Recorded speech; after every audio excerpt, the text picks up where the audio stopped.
How I scored 95% plus in my exams. तो मेरा business studies का पहला प्री बोर्ड हुआ, मैं फेल। दूसरा प्री बोर्ड हुआ, उसमें मेरे पहले वाले से भी कम मार्क्स आए, ऑफ कोर्स मैं फेल। और जब मेरा तीसरा प्री बोर्ड हुआ उसमें भी मैं फेल। 40 दिन के आसपास का टाइम बचा था बोर्ड एग्जाम में। 97 marks I got in my business studies exam.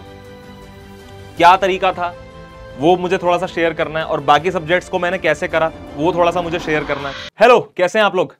तो यार वीडियो का टारगेट आपने देख ही लिया है ना, how I scored 95% plus in my exams. सबसे पहले तो बिलीव मी, आई स्कोर्ड। ठीक है, कैसे मैंने स्कोर करा थोड़ी सी उस बारे में बातें करेंगे। और अगर रूटीन आपको अच्छा लगे, मेरी जो स्ट्रैटेजी थी वो अगर आपको पसंद आए तो आप भी फॉलो कर सकते हो, और आप भी हो सकता है कहीं से रिजल्ट आ जाए, क्योंकि चारों तरफ ज्ञान का भंडार है। तो कौन सा निशाना हम लगाएं और वो सही जगह लग जाए, कुछ पता नहीं है। तो यार मेरे टाइम पर एक तो बहुत मेहनत में उस टाइम पे कर रहा था। आज 10 साल हो गए करीब उस बात को, जब मैंने अपना 12th का एग्जाम दिया था 2015 मार्च में। आज 2025 चल रहा है। 10 साल बाद now when I look back at life, तो मुझे एहसास होता है कि यार इतनी मेहनत करता था मैं। लेकिन उस टाइम पे ट्रस्ट मी, मेरे दिमाग में कभी ये बात ही नहीं आई कि मैं मेहनत कर रहा हूं।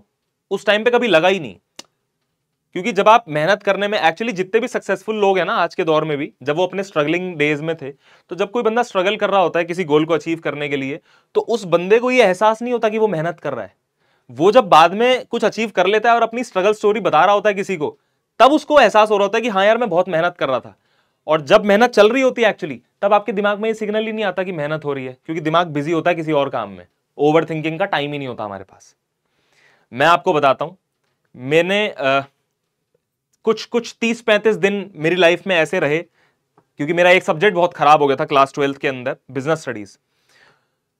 बिजनेस स्टडीज में हमारे स्कूल में 2 प्री बोर्ड्स होते थे, और जो उन दोनों में भी गधे फेल हो जाते थे ना, उनका तीसरा प्री बोर्ड रखा जाता था और फिर बोर्ड एग्जाम होता था।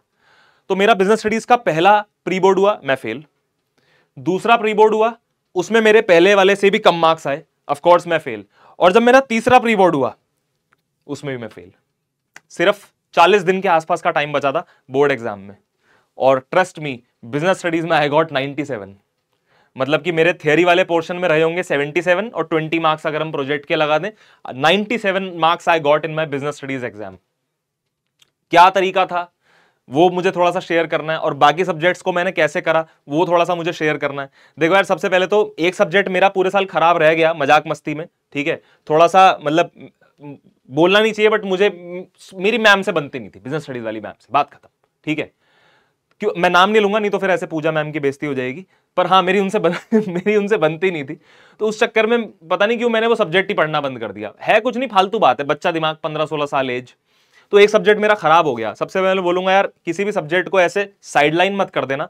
हर सब्जेक्ट पे अपना बराबर टाइम आपको डिवोट करना है, और इनफैक्ट बराबर टाइम भी नहीं, एक रेशो बना लेना, है ना। जैसे मेरे उस टाइम पर अकाउंटेंसी मेरी बहुत अच्छी थी, तो मुझे पता था कि यार अकाउंटेंसी सब्जेक्ट मेरा कहीं नहीं जाने वाला, and now I being an accounts teacher only, तो अकाउंटेंसी मेरी मतलब तब से ही बहुत बढ़िया थी।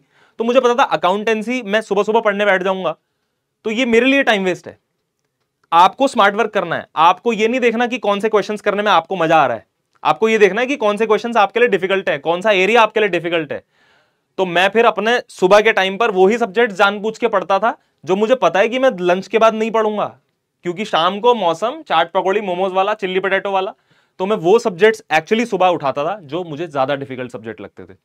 लाइट सब्जेक्ट्स मैं रात के लिए रखता था, पर हां मैं टाइम जरूर देता था उन सब्जेक्ट्स को, इतना मुझे उस एज में भी पता था।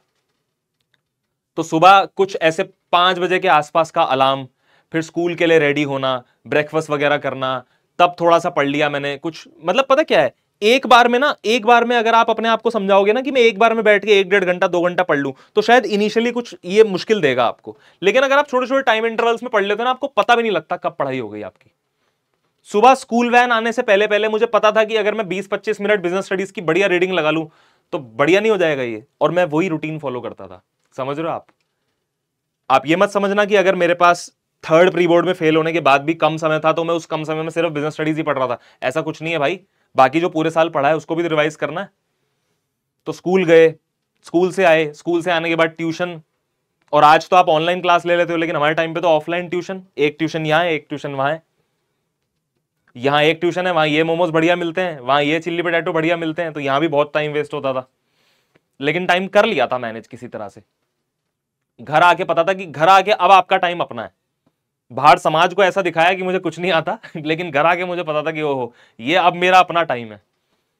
तो कुछ ऐसे ऐसे थोड़ा सा हाइबरनेशन में चले जाओ और एकदम से फटो, एकदम से रिजल्ट वाले दिन फटो और फिर दिखाओ पूरी दुनिया को कि भाई मैं तैयारी कर रहा था, एक्चुअली मैं पागल बना रहा था सामने वाले का।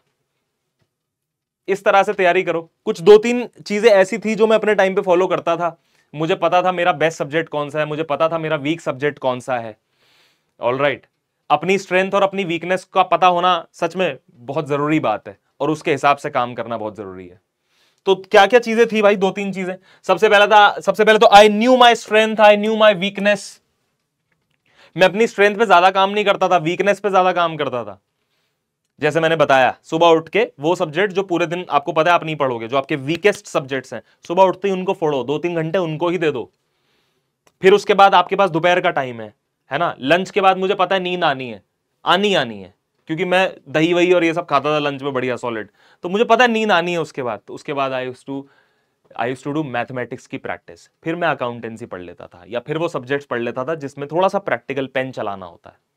ठीक है, इवनिंग बाय द टाइम आप थोड़े से थक जाते हो, है ना, सो फिर उसके बाद मैं अंग्रेजी पढ़ लेता था, थोड़ा बहुत फिजिकल एजुकेशन पढ़ लिया। लेकिन हाँ, ये गलती मत करना, ठीक है, कि पूरे साल कोई सब्जेक्ट पढ़ा नहीं। जैसे इंग्लिश के केस में बच्चे बहुत बार ये गलती करते हैं कि पूरे साल नहीं पढ़ते, उन्हें लगता है ठीक है ना, एग्जाम से 10 दिन पहले 15 दिन पढ़ लेंगे ना, इससे परसेंटेज खराब होती है। अगर आप ये टारगेट कर रहे हो ना, अगर तो आपको ठीक है सिर्फ पास होना है तो वो अलग बात है, लेकिन अगर आपका भी टारगेट ये होता है ना, तो यार 95% प्लस फिर आपको सारे सब्जेक्ट्स में मेंटेन करना होता है, और वो फिर गेम जो है वो एंड में पॉसिबल नहीं है। उसके लिए आपको पूरे साल कंसिस्टेंट रहना पड़ेगा। So don't study too much, बहुत ज्यादा नहीं पढ़ना ना जी ना, बिल्कुल नहीं, बस you have to be consistent. मुझे अगर बुखार है, मेरी फैमिली अगर कहीं घूमने जा रही है, किसी वेडिंग में जा रहे हैं वो लोग, पर अगर मतलब सन की होना पड़ता है, बस इतनी सी बात है। अब ठीक है, अब आपको लगेगा कि नहीं सर ये तो ज्यादा ड्रामेबाजी वाली बात हो गई, पूरे दिन पढ़ाई करके शाम को वेडिंग में भी तो जा सकते हो। लेकिन भाई पता है शाम वाला टारगेट अभी मेरा बकाया है, पेंडिंग है, और कल पे टाल नहीं सकते। ये टॉपर स्ट्रेटजी होती है, ये इस तरीके से आपको काम करना होता है। मुझे पता है कि ये टास्क मेरा आज का है, कुछ डेली टारगेट्स है ही नहीं आप लोगों के, कुछ वीकली टारगेट्स है ही नहीं, मंथली टारगेट्स है ही नहीं, ऐसी थोड़ी रिजल्ट आ जाएगा। हजारों क्वेश्चन है किताब में, सारे उड़ाने पड़ेंगे। अकाउंटेंसी की एक बात बताता हूं, एक बार लगा कि शेयर कैपिटल चैप्टर है क्लास 12th में, 11th वाले हो तो आपको नहीं पता होगा, एक बार लगा शेयर कैपिटल चैप्टर वीक जा रहा है दोस्त। एक बार रात को यह एहसास हुआ कि शेयर कैपिटल चैप्टर वीक जा रहा है दोस्त, समझ में नहीं आ रहा। उस टाइम पे मेरा ट्यूशन था नहीं। अगले दिन स्कूल की छुट्टी ले ली, स्टडी टेबल पे बैठा, नींद पूरी करी बढ़िया, नेवर कॉम्प्रोमाइज योर स्लीप, ये मैंने पहले ही लिख दिया है। तो हाँ, अगले दिन स्कूल की छुट्टी करी, सुबह बैठा मैं 9 बजे के आसपास, 8 से 9 घंटे की बढ़िया नींद लेके, है ना, ब्रेकफास्ट करके 9 बजे मैं अपनी स्टडी टेबल पे बैठा और शाम को 5 बजे उठा। मेहनत करी उस दिन? नहीं, क्वेश्चंस करे हैं बैठकर, मेहनत नहीं है, कोई ईंटें नहीं ढोई मैंने उस दिन, ठीक है, क्वेश्चंस करे हैं बैठ के कुछ बस। टीएस ग्रेवाल बुक उठाई और उसके अंदर मेरे टाइम पर शेयर कैपिटल चैप्टर में 99 इलस्ट्रेशंस थी भाई, सब 99 इलस्ट्रेशंस करिए मैंने उस दिन बैठ के नॉन स्टॉप। एक दो में दिक्कत हुई, फिर मजा आने लगा, और शेयर कैपिटल चैप्टर 99 इलस्ट्रेशंस करने के बाद मैं उठा, और फिर अगले दिन जाके जब मैंने अपनी क्लास के बाकी टॉपर्स से बातें करी उस चैप्टर के बारे में, तो मुझे मन ही मन एहसास हो चुका था कि उस चैप्टर में मैं मचा चुका हूं, फोड़ चुका हूं। इस तरह की सनक अगर आप भी अपने अंदर पैदा करो तो रिजल्ट्स आ सकते हैं, क्यों नहीं आ सकते? 95% क्या, उससे भी ज्यादा आ सकता है, मनचाहा कॉलेज भी मिल सकता है, सब कुछ पॉसिबल है। सिर्फ आपको अपने अंदर ये डेडिकेशन पैदा करना पड़ेगा, अपने अंदर थोड़ी सी सनक पैदा करनी पड़ेगी, और ये सनक मेरे अंदर आज भी है। जैसे ये जो वीडियो है, जो अभी मैं आप लोगों से बातें कर रहा हूं, ये वीडियो मुझे एक आध दिन में जो है देनी थी, आप लोगों तक पहुंचानी थी। तो इस टाइम मेरा घर जाने का टाइम हो चुका है वैसे तो, और इवन मेरा डिनर टाइम भी जा चुका है, उससे भी लेट हो चुका है इस टाइम पे। लेकिन सनक आज वीडियो देनी तो आज ही देनी है, आज ही शूट करनी है। इस तरह की अगर इस तरह की सोच अगर आपकी हर सब्जेक्ट को लेकर है, रिजल्ट तुम्हारे कदमों में है। मानो मेरी बात मानो, आज से कुछ सालों के बाद you will be thankful. Okay, bye bye, take care, ज्यादा टाइम वेस्ट नहीं करना, 95% लेकर भी आने भाई, है ना जी। So focus on this. Bye, thank you.